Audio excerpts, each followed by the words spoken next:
Oh, game na, game na, game na. Late na naman kayo. Hindi lang. Loko na. Joke lang. Mga boss chief amo sir, gusto ko po lang batiin, no, ng maligayang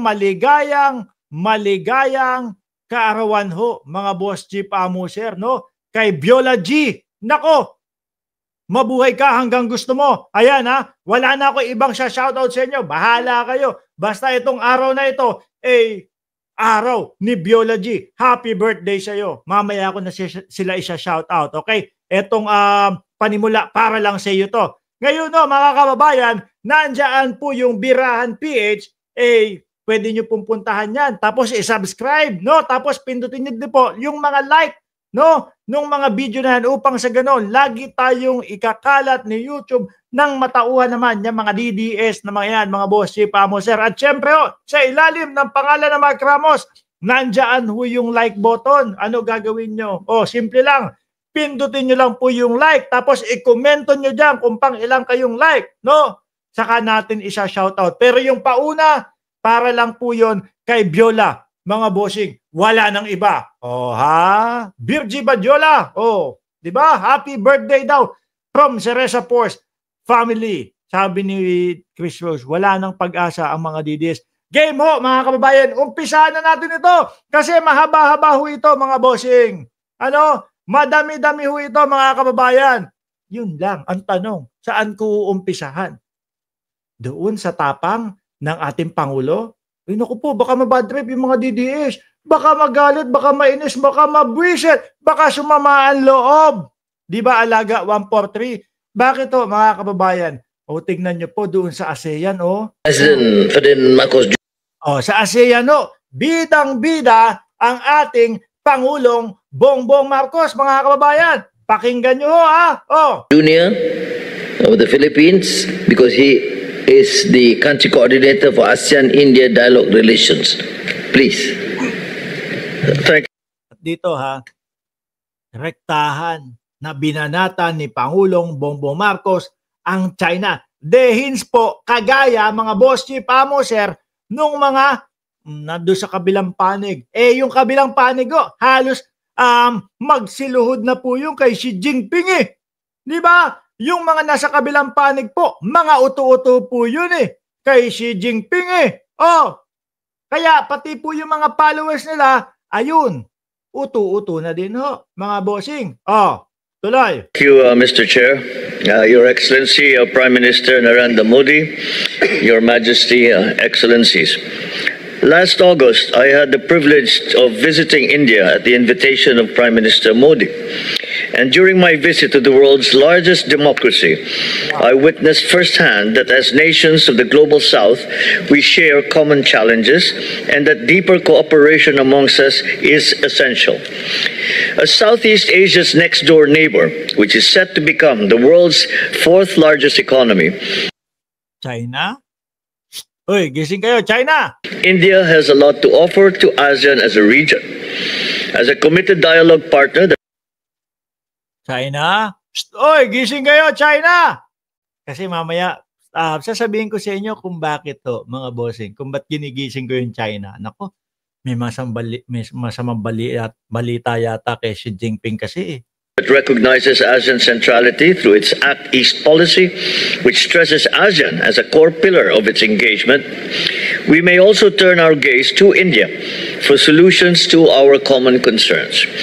Foremost, as a maritime and archipelagic nation, I wish to highlight the great importance of the rule of law in our oceans. Both ASEAN and India should see peaceful settlement of disputes and maritime cooperation as essential, as our seas contribute to the peace and prosperity of the Kaso po, ganun po ba ang ginagawa ng China, mga kababayan? Pinapanatili po ba ang kapayapaan? Pinapanatili po ba ang kaayusan doon sa bandang West Philippine Sea? Hindi naman di ba? Nambubuli ho sila, mga bossing. At ang nakakalungkot pa ho dito, mga kababayan, mismong mga leader natin, yung kanilang mga kakampi pa. Di ho ba? Mismong mga leader pa natin, yung pabor sa kanila. Entire Indo-Pacific region. In this regard, I thank Prime Minister Modi for India's consistent support for international law and the rule of law in our Oh, China ang tinutukoy dyan, mga bossing. Kasi po yung India patuloy ang pagsuporta at patuloy ang pagpaang patas sa Pilipinas. Pero yung China, pambubulyo. Kaya nga, eto isusunod ko sa inyo mga boss chief amo, sir. Si Pangulong Bongbong Marcos, hinamon ba ang tamang word doon? O wag na, baka magalit. Sabihin ng mga DDS is masyado kong ano tawag doon? Sinosobrahan yung aking mga pananalita. O sige, inimbitahan na lang. Pangulong Bongbong Marcos, iniimbitahan si Xi Jinping na dumalo sa ASEAN, seek to redefine ties with Beijing. Ang tanong ho dito mga kababayan, makaka-attend po kaya sa imbitasyon ni Pangulong Bongbong Marcos? Ito ho, mga boss chief amo, sir, ay kumbaga, para pag-usapan po mga bossing yung pagkakaayos, pagsasaayos ng pagtitinginan sa isa't isa ng magkabilang panig na bansa patungkol diyan sa mga West Philippine Sea, etc. etc. Ang tanong, makakadalo ba si Jinping?